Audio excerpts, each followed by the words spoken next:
So Kath, this little chain of ponds, it wasn't here a few years ago. Can you tell me the story? No, so originally it's always been quite a little wet zone, and it's always had phalaris and paspalum and up to about chest height.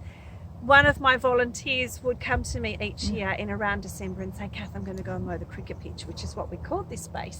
And I would say to him, really? And he'd say, yep, it's dry enough, all good.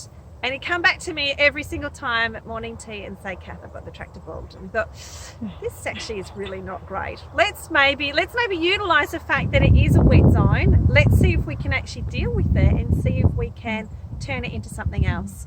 So we brought in a fabulous contract with a backhoe, scraped off topsoil from 5 little ponds. So you've got varying size ponds from about ankle deep to about hip height. So very much we wanted to create a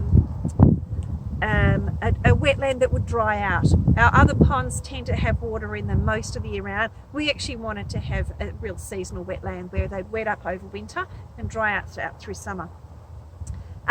So we scraped off that topsoil. We then scraped off the next layer down to create slightly bigger ponds, and we dumped it in the background over here where we've got all of the acacias kicking in. And we specifically grew acacias because we know we've got squirrel gliders and sugar gliders in the adjoining grey box. So we wanted to have more of a food source. So hoping that we were also reducing our weed seed by doing that, by inverting the swirl and popping it in there.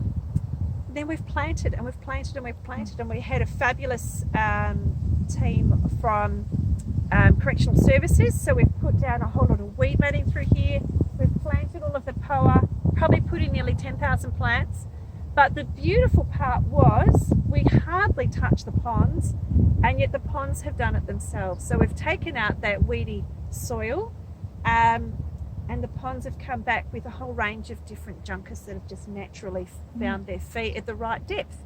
So we're really happy with how that's responded. And then within 6 months, beautifully, the animals responded too. We were getting heaps of tadpoles, a whole lot of frog species, and we even had long-necked turtles kick in within 6 months. We were already spotting them in the ponds. At one stage, even when I was doing some ponding work with the little kids, the kids said to me, Kath, we've just found some fish. And I thought, they'll just be gambusia, there'll be something weedy. We do actually have golden perch dropped in our big dam that gets stocked on a frequent basis. We didn't ever imagine that they would actually be breeding in there.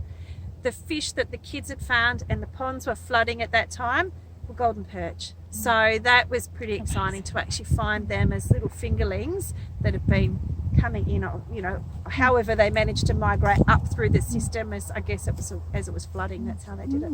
So amazing, I reckon, when you get your habitat right, what finds those zones. Even though we're surrounded by Hume Freeway, we really don't have much connection at all in this landscape.